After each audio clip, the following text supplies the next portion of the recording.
Herzlich willkommen hier auf dem Kanal Chronisch Ehrlich zu diesem speziellen Video mit Lukas von Landwirtschaft mit Zukunft. Weil wir haben ein spezielles Wochenende vor uns. Am Sonntag wird abgestimmt in der Schweiz. Die Schweiz ist ja, hat die direkte Demokratie und am Sonntag stimmen wir über 5 Vorlagen. Es ist richtig 5, Lukas, gell? Genau, ja. Und 2 davon haben erstaunliche Ähnlichkeiten, die betreffen nämlich die Agrarwirtschaft in der Schweiz. Und darüber reden wir heute. Ja, genau. Ja, Lukas, nimm uns doch gerne rein in deine Geschichte, wie es überhaupt dazu kam, zu Landwirtschaft mit Zukunft und wie du da reingekommen bist und was dir so auf dem Herzen liegt. Ja, zuerst einmal vielen Dank für die Einladung hier. Ich freue mich sehr, mit euch über diese spannenden Themen zu sprechen. Meine beiden Großeltern, die waren beide Bauern und dadurch kam ich eigentlich früh in Kontakt mit der Natur und auch der Landwirtschaft. Und ich habe es geliebt, da halt auf den Feldern mitzuarbeiten, mit all den Tieren. Und also was auch noch zu sagen ist, es waren beides konventionelle Betriebe. Und also eben, sie hatten Kühe, Schweine und sehr viel Land. Und dadurch hatte ich diesen Einblick eigentlich, wie es konventionell so läuft. Und was noch spannend ist, also meine Familie hat mir wie immer so erzählt, ja, die Biobauern und so, das sind schlechte Menschen. Also es war ein enormer Hass gegen die Biolandwirtschaft eigentlich und ich wurde sehr dadurch geprägt. Und Ja, als spannend. Junge wollte... Wie? Ja, mega spannend, oder? Dass Ja, da schon vor diese Jahrzehnten. Feindschaften, genau. Und ich wollte dann als kleiner Junge, also war es mein Traum, Bauer zu werden, ging so in die Primarschule, habe das meinen Freunden erzählt in der Schule. Und daraufhin wurde ich halt eher ausgelacht, weil es unter Kindern eher so verpönt ist. Also es ist eher so eklig, also Gülle stinkt und alles. Also man hat ein ja, eher negatives Bild von der Landwirtschaft und auch ein abwertendes, würde ich sagen. Und das hat mich dann selber so ziemlich getroffen und habe den Traum verworfen. Und mittlerweile, so seit meiner Gymnasiumzeit, habe ich mich wieder sehr dafür interessiert, für die Natur, für die Abläufe im Boden und so weiter. Und habe eigentlich gemerkt, dass sehr vieles halt leider falsch läuft, also eher gegen die Natur wie mit ihr. Und eigentlich sollte die Landwirtschaft, die ja so abhängig ist von der Natur, möglichst mit ihr arbeiten. Und heute haben wir in der Landwirtschaft also eine CO2-Emission von, also was ein Drittel ausmacht, also von allen Emissionen. Und das ist riesig und das müssen wir ändern. Und ja, dadurch bin ich dann über Kollegen zur Landwirtschaft mit Zukunft gestoßen und darf da jetzt mitarbeiten. Ja. Und Genau. gab es eigentlich schon vorher, vor den Initiativen? Die startete, soviel ich weiß, eigentlich genau mit so der Lancierung der Initiativen. Ja. Mhm. Und magst du unseren Zuschauern noch ein bisschen was erzählen, was die beiden Initiativen so im Kern wollen? Ja, genau. Also es kommen ja, was noch speziell ist, es kommen 2 Pestizidinitiativen gleichzeitig. Ja. Man sagt auch, dass es halt bewusst gemacht ist vom Bundesrat, damit man quasi eine starke 2-mal-Nein-Kampagne machen kann und diese gleich doppelt besiegen kann.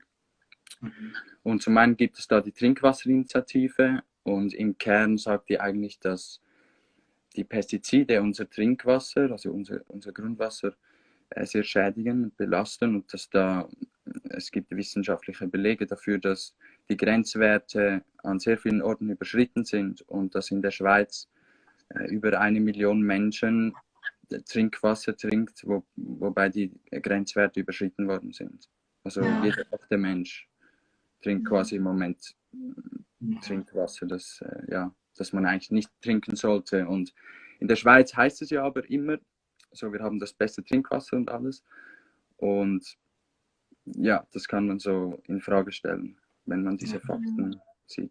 Ja, das muss man in Frage stellen. Gerade viele Pestizide, die sie gefunden haben im Trinkwasser, die sind auch Auslöser für Krebs. Also es ist wirklich, es ist verrückt. Also man kriegt da nicht einfach eine Lebensmittelvergiftung, sondern über Jahre hinweg nimmt es unser Körper auf und es fördert ja Krebs. Also es ist mega crazy, sich das zu überlegen, dass man das irgendwie zulässt.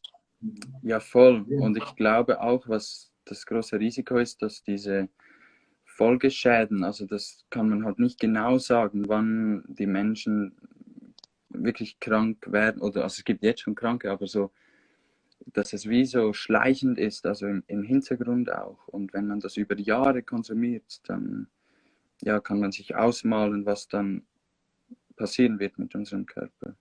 Genau. Genau. Und die Trinkwasserinitiative, die möchte eigentlich, dass dann im Gesetz steht, dass nur noch Betriebe Subventionen erhalten, die Bio produzieren. Also nicht ein komplettes Verbot.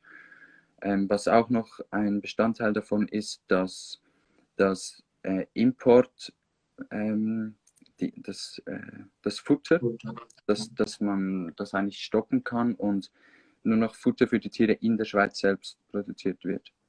Weil es durch diese Importfutter mega viele Güllenüberschüsse gibt.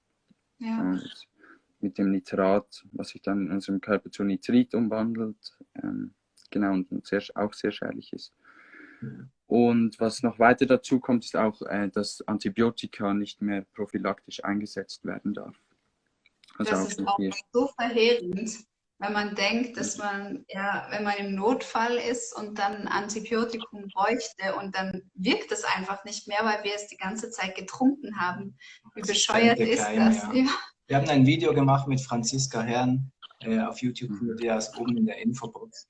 Und Franziska Herrn ist ja die Initiantin der Trinkwasserinitiative und sie hat jetzt mittlerweile auch schon Morddrohungen gekriegt. Also es ist der rauste Abstimmungskampf ever in der Schweiz. Ja. Und bei der Pestizidinitiative geht es ja ähnlich rau zu, gell? Ja, das ist so. Also ich finde es auch auf eine Art verständlich, dass es emotional zu und her geht, weil es ist ja ein emotionales Thema schlussendlich. Und ich verstehe schon, dass die Bauern irgendwie Angst haben, aber diese Ängste kann man irgendwie auch widerlegen, weil ja, es zeigen so viele Biobetriebe, dass es ja geht. Also so viele schöne Möglichkeiten, die es aufzeigen, eigentlich mit der Natur und auf diese Gifte zu verzichten. Also wir brauchen das nicht. Ja. Ja. Und was ist der Ansatz jetzt der Pestizidinitiative im Unterschied zur Trinkwasserinitiative? Die Pestizid. Ja, sorry, es hat gerade gestockt. Aber ich habe es, glaube ich, verstanden. Also die andere Initiative heißt Leben statt Gift. Und da wäre dann wirklich ein komplettes Verbot von synthetischen Pestiziden. Also das ist dann, ja, genau, also strikter eigentlich. Und was noch so ein großer Vorteil ist, denke ich, bei dieser Initiative im Vergleich zu der Trinkwasserinitiative, dass die Importe mit einbezogen sind. Also es dürfen dann auch nur noch Bio-Nahrungsmittel importiert werden. Dann kann man das Problem halt wirklich auch ganzheitlich lösen, denke ich. Also am besten beide annehmen, oder? Ja, würde ich schon sagen, ja, voll. Also für mich persönlich ist ein weiter wie bisher keine Option mehr. Ja, ja, aber was das ja auch speziell ist bei uns, dass die Bauern ja so oder so subventioniert werden. Auch, also wenn sie sich dann, wenn sie quasi gezwungen werden, einen Biohof zu führen, dann werden sie ja trotzdem immer noch subventioniert. Wir haben gerade ein bisschen Verbindungsprobleme, aber wir können ja trotzdem mal weiter quatschen. Genau. Also wir haben ja schon abgestimmt, man kann auch brieflich abstimmen und dann alle Schweizer, die das jetzt noch im Verlauf der Woche sehen, unbedingt abstimmen, weil jede Stimme zählt. Das ist ein bisschen so ein Satz, den man einfach so sagt, aber es ist halt umso wichtiger, einfach abzustimmen, wenn ein Abstimmungskampf eben ja, so emotional geführt wird. Und So, da bin ich wieder. kein Problem. Wir haben gerade darüber geredet, dass man ja brieflich abstimmen kann, und Priscilla und ich haben schon abgestimmt. Hast du auch schon abgestimmt? Ja, auf jeden Fall. Ja. Schon im Briefkasten. Genau, und es kam gerade der Appell an alle, die noch nicht abgestimmt haben, einfach schon mal brieflich abstimmen und spätestens am Sonntag auf jeden Fall bei dieser Abstimmung mitmachen. Genau. Ja, ein wichtiger Gedanke ist auch, dass wir, wenn wir Lebensmittel kaufen, wir uns dafür entscheiden können, Bio zu kaufen. Aber wenn wir das Trinkwasser trinken, dann haben wir keine Entscheidungsmacht mehr, was jetzt da in diesem Wasser drin ist. Und deswegen ist es so wichtig, dass wir Konsumenten diese Verantwortung übernehmen und da einfach ja, ein Statement setzen. Ja. Ja, da schließe ich mich an. Also wir können es selbst so nicht mehr beeinflussen eigentlich, auch wenn wir Bio kaufen im Moment, so eben, wir trinken es trotzdem und das ist absurd. Und was auch absurd ist, dass die intensive Landwirtschaft heutzutage in der Schweiz Folgekosten verursacht, also Schäden an der Umwelt, die man etwa auf 3,6 Milliarden schätzt. Und das ist dann auch die Frage der Kostenwahrheit. Also eigentlich müssten die Produkte im Laden von den konventionellen Produkten, die müssen viel teurer sein, weil sie eben einen Schaden an der Umwelt machen. Und allgemein denke ich, dass wir uns, und darüber bin ich auch sehr froh, was die beiden Initiativen eigentlich schon an Gesprächsstoff geliefert haben, so dass man darüber diskutiert, egal was jetzt dabei rauskommt. So, wir haben darüber geredet und ich denke, es ist eine Wertefrage. Also, was ist die Nahrung uns überhaupt wert? Und schätzen wir es überhaupt, dass wir so einen Überfluss haben? Ich denke nicht, weil wir werfen ja 1/3 weg und das ist irgendwie auch, ja, das müssen wir auch irgendwie bekämpfen. Also. Das ist eine mega schöne Frage, die du jetzt gestellt hast. Schätzen wir überhaupt den Überfluss unserer Nahrung oder nicht? Da kommen wir sehr nah an die Wahrheit und ja, die tut einem weh, wenn man sich die anschaut und die Zahlen sich anschaut. Das ist echt ein bisschen abstoßend. Ja, das ist so, ja. Ja. Ja, bei chronisch ehrlich geht es ja oft um Nahrung und es geht oft um Heilung, und die ist ja ganz verknüpft. Also es gibt Nahrung, die entzündungshemmend ist, und wenn man manche chronische Erkrankungen hat, dann kann man mit einer bestimmten Ernährung diese Entzündungen hemmen, und tatsächlich, und es gibt viele Zeugen quasi davon, auch immer zweimal die Woche auf unserem YouTube-Kanal, wo Menschen erzählen, wie sie durch verschiedene Sachen sich geheilt haben, und Nahrung spielt oft eine zentrale Rolle. Und Nahrung kann uns eben heilen, oder Nahrung kann uns auch krank machen. Und es geht auch oft um die Selbstverantwortung, die man übernehmen kann durch die Wahl der Nahrung, oder auch durch die Wertschätzung von gutem Obst oder gutem Gemüse. Und dann gibt es eben noch den anderen Aspekt dort, wo man gar keinen Einfluss hat. Und da wollte ich auch noch, oder wollten wir gerne mit dir sprechen. Hast du irgendwelche Tipps für unsere Zuschauer, die eben darauf achten wollen, sich gesund zu ernähren, wie sie trotzdem, dass halt überall Pestizide drin sind, das Beste aus ihrer Nahrung machen kann? Gut, also ich muss noch sagen, also ich habe nicht das Gefühl, dass überall Pestizide drin sind. Also in meinem eigenen Garten, ja, also wenn man schon ja Samen kauft, die von irgendwie Sativa sind oder allgemein von einer. Das wäre schon mal der erste Tipp, oder? Genau, ja, voll. Und da, also das möchte ich auch so der ganzen Klimabewegung und der Jugend mitgeben, dass es irgendwie voll wichtig ist, dass man sich mit diesem Prozess wieder auseinandersetzt. Wie kommt die Nahrung überhaupt auf meinen Teller? Und ich persönlich hatte den großen Drang dazu, das auszuprobieren. Darum habe ich angefangen zu gern. Ja. Und da ist man halt eben so man setzt den Samen und kann dann eben einmal die Frucht oder das Gemüse ernten. Und das bringt einem sehr nahe der Natur. Und so kann man ja auch beeinflussen, möchte ich pestizidbelastetes Essen essen oder nicht. Aber natürlich haben nicht alle Platz für einen Garten, darum gibt es auch sehr coole Projekte, bei denen man sich anschließen kann, Gemeinschaftsgärten und so weiter. Ja. Genau. Und Sprossen. Und? Sprossen. Also Sprossensamen ziehen. Ah, ja, voll. Ja, auch gut. Ja. Für alle, die keinen Garten haben und überhaupt keinen Platz, für Sprossengläser ist immer Platz. Pestizidfrei. Also meinst du Kresse, oder?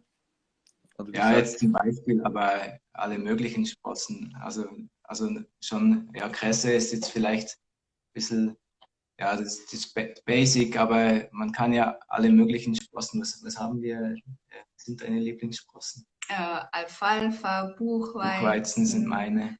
Ja, Buchweizen sind deine, gell? Koriander haben wir jetzt. Koriander. Also okay. Gibt es unendlich. Okay, dann muss ich mich auch mal noch ein bisschen informieren über das. Ja, das ist auch richtig spannend und richtig lecker und richtig Nährstoffbomben. Mhm. Ich hätte noch eine Frage an euch, wenn das okay ist. Ja. Weil ihr das mit der Ernährung gesagt habt, dass Ernährung heilen kann und dass man quasi möglichst Nahrung zu sich nimmt, was keine Entzündungen in uns verursacht. Ist es so, dass Milchprodukte und Fleisch eben diese Entzündungen fördern in unserem Körper? Ja, also wenn Entzündungen bereits bestehen, dann ist es sehr anstrengend für den Magen-Darm, das zu verdauen. Und deswegen ist es im Endeffekt entzündungsfördernd. Es gibt auch die Theorie, aber die ist nicht wissenschaftlich belegt, dass Milchprodukte und auch Eier Bakterien füttern. Gewisse und Viren, genau. Und das sagte die Forschung, Viren essen nicht. Aber das Interessante ist ja, alles, was lebt, isst. Also es gibt ja kein Leben ohne Nährstoffe eigentlich. Und das ist sehr interessant. Deswegen machen wir so eine Online-Forschung quasi auf unserem Kanal und interviewen Menschen, die pflanzenbasiert sich ernähren und auch glutenfrei und natürlich frei von Zucker und Konservierungsstoffen. Und genau, und also die Ergebnisse, die sind wirklich beeindruckend. Ja. Okay, interessant. Wo wir die Verbindung wie machen können, ist ja beim Fleischkonsum, dass es eigentlich mehr Sinn machen würde, ökologisch gesehen, wenn wir dieses Futter, das wir für die Tiere anbauen, einfach direkt für uns verwenden, also diese Flächen verwenden. Und dann denke ich auch, und das sagt auch übrigens ein Autor namens Felix zu Löwenstein, der hat ein Buch geschrieben, Alles satt, oder es ist genug für alle da, heißt das Buch, also das kann ich empfehlen. Und darin schreibt er, wie wir mit Biolandbau theoretisch die Welt ernähren können. Grundvoraussetzung, dass wir eben Food Waste stoppen, also möglichst reduzieren und auch den Fleischkonsum einschränken. Und ja, ich denke allgemein, dass es ein großer Mythos ist, dass Biolandbau oder eben Permakultur nicht gleich hohe Erträge haben können. So. Was ich immer eine spannende Zahl finde, ist der Energieinput bei der intensiven Landwirtschaft. Also man setzt 100 Energieeinheiten ein und daraus gibt es 10. Also man hat einen Verlust vom 10-fachen. Hingegen bei der Permakultur oder auch bei traditionellen Landwirtschaftsmethoden setzt man 100 ein und man bekommt 300, also man verdreifacht es. Und es ist finde ich, offensichtlich, dass es ja nicht so weitergehen kann. Also wir können ja nicht immer mehr Energie verbrauchen und dabei weniger herausbekommen. So.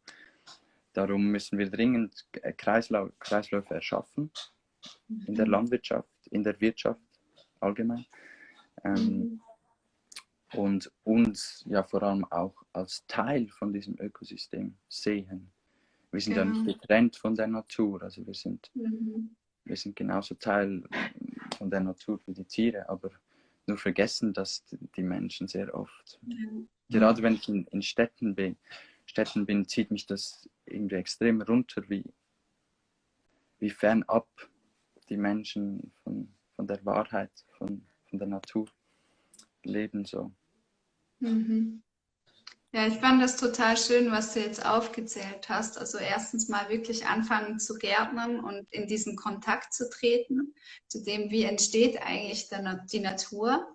Und das andere, was du gesagt hast, oder ich sage es so, mal gerade heraus, vegan ist sicher eine gute Option, weil die Pflanzen, die angebaut werden, eben nicht den Tieren verfüttert werden, sonst wir können die Menschheit ernähren. Und die dritte Sache habe ich jetzt vergessen. War noch ein dritter Verbundenheit mit der Natur. Punkt. Ja, genau. Ja. Ja. Kannst du uns noch erklären, was Permakultur eigentlich bedeutet? Ja, liebend gerne. Also Permakultur kommt eigentlich vom Begriff permanente Kultur. Man setzt darauf, dass das System permanent funktioniert und aber auch, dass der Boden möglichst immer bedeckt ist. Darum permanente Kultur. Und das nennt man Mulchen. Also das kann man mit verschiedenen Dingen, zum Beispiel Rasenabfall, wenn man im eigenen Garten Permakultur anwenden möchte. Anstatt das in Grüncontainer zu tun, kann man es auch einfach aus dem Boden auf dem Garten auslegen. So. Und da gibt es aber wirklich echt viel. Also Stroh kann man auch gebrauchen. Worauf man vielleicht ist, dass man nicht unbedingt so Wildkräuter, die sich schnell vermehren, austragt, also auf dem Garten, sonst versandt sich das alles und man hat den ganzen Garten dann voll. Genau, und was mir persönlich an der Permakultur auch am besten gefällt, dass es eben sehr holistisch ist, also ganzheitlich. Es ist nicht nur eine weise Nahrung anzubauen, es dreht sich sehr um die soziale Frage, also wie wollen wir Menschen miteinander leben, wie sollen unsere Gemeinschaften aussehen und so weiter. Und man versucht eigentlich eine möglichst große Vielfalt anzustreben und dass ein Element nicht nur eine Funktion übernimmt, sondern mehrere. Und da kommt mir zum Beispiel das Beispiel von einem Teich in den Sinn. Also das kann man brauchen, damit es ein Lebensraum ist für Tiere, aber auch zum Beispiel zur Wasserspeicherung. Also man sieht in einem Element wie möglichst viele Möglichkeiten und kann so sehr effizient eigentlich Nahrung anbauen. Ja. Und es schafft halt auch Lebensräume für Tiere. Das ist auch das Schöne noch so. Ja, genau. Die Insekten, die haben ja auch die letzten Jahrzehnte enorm gelitten unter der Art, wie wir angebaut haben. Was ich Ja. auch ein spannender Gedanke finde im Zusammenhang zu chronischen Krankheiten, also die Ursachen von chronischen Erkrankungen kann man oft rückschließen, dass das Darmmikrobiom aus dem Gleichgewicht ist. Und unser Darmmikrobiom, das hätte ja so viele Millionen Bakterien und Viren in sich. Also wir sind da ja sehr lebendig in uns drin. Und wenn nur ein paar... Viren hoffentlich nicht. Doch, Viren auch. Oh. Wir haben auch Viren Okay. adaptiert über die Jahrtausende, die uns auch helfen im Okay. Stoffwechsel. Wusste ich nicht.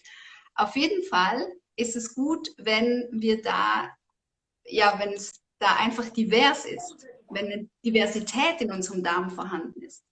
Wenn wir aber Konservierungsstoffe essen oder ein paar Bakterienstämme mega füttern und die werden super groß und die anderen Bakterienstämme haben dann keinen Platz und werden kleiner, also so wie die Insekten, die eigentlich helfen würden, dann zerstören wir hier in uns drin ein Land, die sind voneinander abhängig. Und dass wir das Gleiche außen auch machen, wie wir es innen in unserem Körper machen, das ist so speziell, aber weil so eine Trennung da ist und wir keine Beziehung mehr haben zum Essen und wie das Essen entsteht, ist oft auch eine Trennung da von unserem Innenleben. Was tut uns eigentlich wirklich gut? Und ja, also dieses Bild, das verfolgt mich immer, dass wir eigentlich die Diversität auch in uns drin leben müssen, also im Außen und im Innen, und wieder zurück zu dieser Verbundenheit finden dürfen, dass Heilung geschieht, ob jetzt im eigenen Körper oder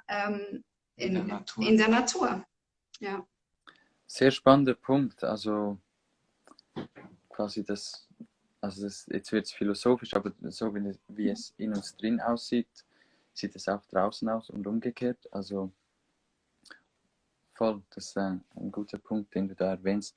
Und auch das Mikrobiom, also das, was eigentlich so nicht greifbar ist für uns, was wir nur so hören und vielleicht etwas darüber lesen können, ist ja genau im Boden auch. Also diese Kleinstlebewesen, wir haben gar keine Beziehung dazu, aber sie sind es schlussendlich, die den Boden intakt halten, Genau. für einen gesunden Boden sorgen. Und da hat man auch Zahlen herausgefunden, also dass Biobetriebe, wenn man die Böden anschaut, 40% mehr CO2 binden können als konventionelle Betriebe. Und Böden haben ein riesiges Potenzial, um CO2 zu speichern, und gerade in der aktuellen Zeit, wo wir mit der Klimakrise zu kämpfen haben, brauchen wir unbedingt gesunde Böden. Sind es deine Brüder da? Debbie? Kinder. Ja, noch zum Sagen, ich bin hier auf meinem Praktikumsort, also auf einem Permakulturhof, und ich habe kein eigenes Zimmer hier, also ich wohne im Tipi und habe da kein Internet, darum bin ich hier im Wohnraum. Ja. Du kannst ein bisschen schlafen. Oh, cool. Das Leben in einem Tipi. Auch nicht schlecht. Ist schön, ja. Sehr schön. Ja. Der Blick sagt alles. Geht jetzt. Ja. Ja, schön. Genau, ja. Also bist du jetzt gerade auf einem Hof, wo Permakultur gelebt wird? Ja, genau. Ja, ich bin hier, um halt hier praktisches Wissen anzueignen, weil nur durch Bücher, also ich liebe Lesen und habe sehr vieles bereits gelesen über Permakultur, aber das muss man ja wie möglichst praktisch auch anwenden. So. Und ich möchte Biolandwirtschaft studieren gehen an der ZHW in Wädenswil, und dafür braucht man auch ein Praktikum. Und genau, jetzt habe ich noch einige Praktikumszeit vor mir und freue mich sehr darauf. Und ja, mein großer Traum ist auch, später einmal einen eigenen Hof zu haben, also mich möglichst selbst zu ernähren. Mhm. Und da wäre ja jetzt, wenn am Sonntag das angenommen wird, wäre ja eigentlich deine Zeit, gell? So oder so, glaube ich, dass es unsere Zeit ist. Also man kommt gar nicht drum herum so. Ich weiß auch gar nicht, wie optimistisch ich bin. Also ich will mir möglichst so keine großen Hoffnungen machen, weil ich dann sonst enttäuscht wäre wahrscheinlich. Aber So geht es uns auch, ja. Sorry? So geht es uns auch, ja, dass wir ein bisschen Angst davor haben, uns Hoffnung zu machen, weil wir dann weinen müssen. Ja, dann wäre ich sehr traurig und würde mir überlegen, auszuwandern, aber wohin? Wohin? Bei den anderen ist es auch so scheiße. Ja, Bhutan, wenn du das schaffst, aber das ist sehr schwierig. Das ist das einzige Land, das momentan, soviel ich weiß, komplett pestizidfrei ist, und auch das einzige Land, das CO2 negativ ist, also das mehr CO2 speichern kann. Wow. Und, genau.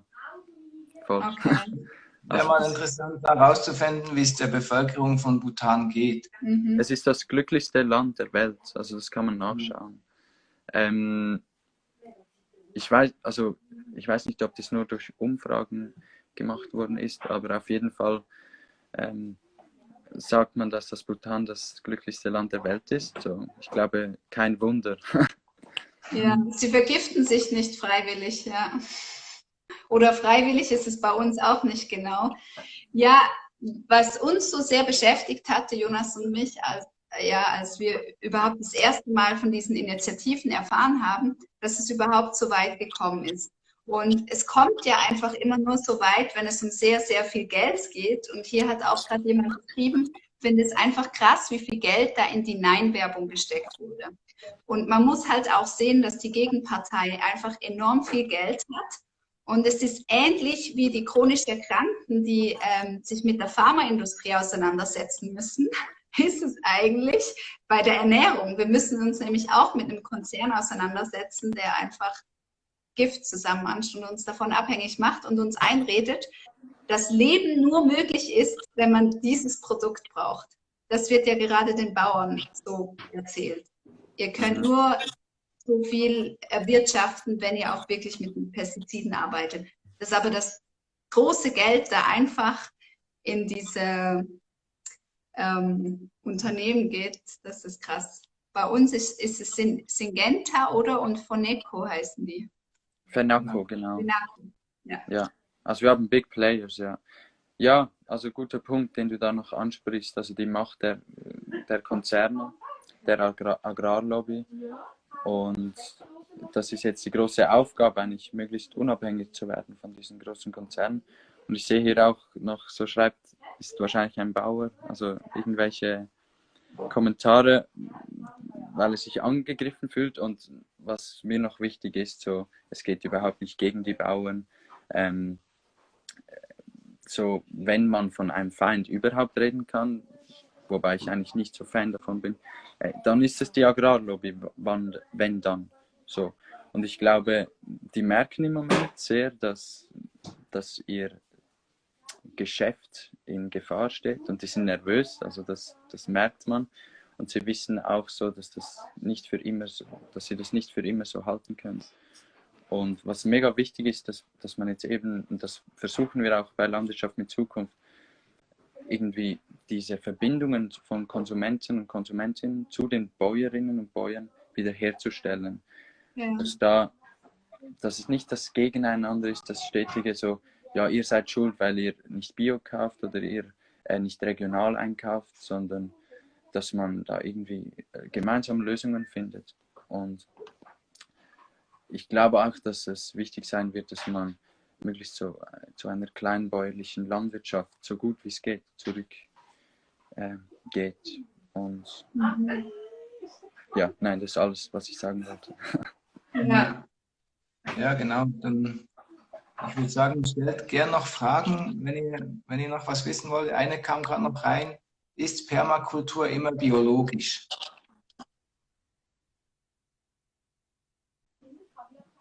Also so viel... Ja, ich habe es gehört. In der Regel schon. Also es ist wie so, ich würde sagen, es gibt wie Gebote, keine Gesetze, sondern mehr so Werte in der Permakultur, und das ist sicher ein Wert davon, also dass man keine Gifte einsetzt. Es geht sogar so weit in der Permakultur, dass man sagt, gerade so in der Schneckenfrage, jetzt auf Garten bezogen, dass man nicht so irgendwie diese probiert zu bekämpfen, sondern ihnen einen Lebensraum gibt, den Schnecken. Weil die sind genauso wichtig wie Regenwürmer schlussendlich. Die sind im Grunde genommen einfach die oberirdischen Regenwürmer. Also die Regenwürmer machen ja wieder neue Erde, fruchtbare Erde, lockern die Erde auf. Und die Schnecken, die machen das einfach oberirdisch. Und auch wieder das Verständnis von den verschiedenen Organismen, dass man allen möglichst einen Lebensraum gibt. Und man versucht in der Permakultur eigentlich das an Arbeit zu machen, was nicht selbst vom Ökosystem gestillt werden kann. Ja, das fand ich auch sehr interessant. Und ist in der Debatte, wo auch bei Weinbauern, die gesagt haben, ja, die meiste Arbeit wird eigentlich von der Natur erledigt dann, wenn man das richtig aufgleist. Genau, das braucht zwar ein paar Jahre, bis sich so ein System wie so einkügelt und funktioniert, aber schlussendlich wird man eigentlich sehr viel mitnehmen können. Also man wird nur gewinnen dadurch. Man wird höhere Erträge sogar haben. Weil das jetzt auch gerade wieder jemand geschrieben hat. Trotzdem kein Rappen mehr in der Tasche. Also früher oder später wird es sich auszahlen, wenn man biologisch mit Elementen der Permakultur wirtschaften wird. Weil man auch eben all diese Auswirkungen auf den Boden, die Kosten, die dann entstehen, nicht mehr hat. Also man kann es quasi für immer machen, permanente Kultur, darum der Name. Ja, ja, und das Argument, dass man dann kein Geld mehr hat, das greift ja eh nicht, weil unsere Bäuerinnen und Bauern werden ja subventioniert. Das heißt, wir schauen gut zu ihnen, dass auch wenn auf Bio umgestellt wird, dann ist trotzdem genug da für alle. Auf jeden Fall. Hey, Sorry? Am Geld mangelt es nicht in der Schweiz. Das eh nicht, nee. Aber es wäre auch allgemein schön, also ob konventionell oder Bio, egal, aber dass die Bauern und Bäuerinnen mehr Geld von dieser ganzen Wertschöpfungskette bekommen, weil im Moment blieb das meiste Geld eben bei den großen Konzernen liegen. Also die sind die großen Gewinner. Und ich glaube, da wäre mir jeder konventionelle Bauer einig, dass sich das ändern muss. Also irgendwie schaut man den Milchpreis an, oder zum Beispiel in der Schweiz. Ja, also ein Beispiel. Du hast eine Geräuschkulisse hinter dir. Sorry, ja voll. Es macht aber nichts. Noch etwas anderes, sorry, ganz kurz.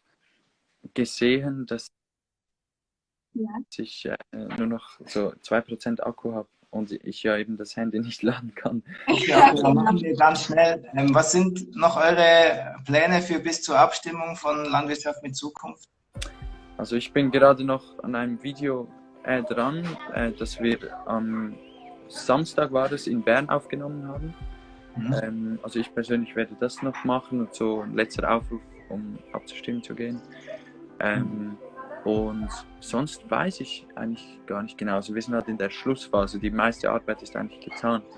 Jetzt können wir nur noch hoffen und ja, daran glauben. Okay. Stellen wir das Video unten in die Videobeschreibung, könnt ihr euch dann anschauen, sobald es fertig ist. Ja. Vielen Dank, dass du bei uns warst. Danke euch. Und danke auch für die Arbeit, dass ihr uns einen Einblick gebt, immer wieder in das Leben der Biobauern, weil ich glaube, das ist, wie du gesagt hast, eigentlich das Allerwichtigste, dass man wieder in Beziehung tritt miteinander. Also vielen Dank für eure Arbeit. Danke gleichfalls auch für eure Arbeit, so in der ganzen Gesundheitsthematik, was ich auch sehr spannend finde und wie ihr den Menschen hilft. Kann ich auch noch viel lernen von euch. Danke. Danke. Mach's gut.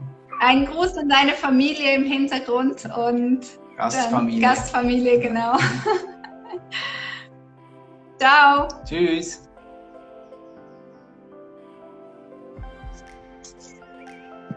Ja, schön, dass ihr dabei wart, an alle. Jetzt ist er weg, glaube ich. Ja, danke, dass ihr zugeschaut habt. Ja, was für ein wichtiges Thema, oder? Und einfach abstimmen gehen. Wenn ihr es noch nicht gemacht habt, jetzt machen. Also an alle Schweizer. Und ja, das war jetzt mein Abschluss. Hast du noch was zu sagen? Ja, lasst ein Abo da, wenn ihr das auf. Bis zum nächsten Video. Ciao.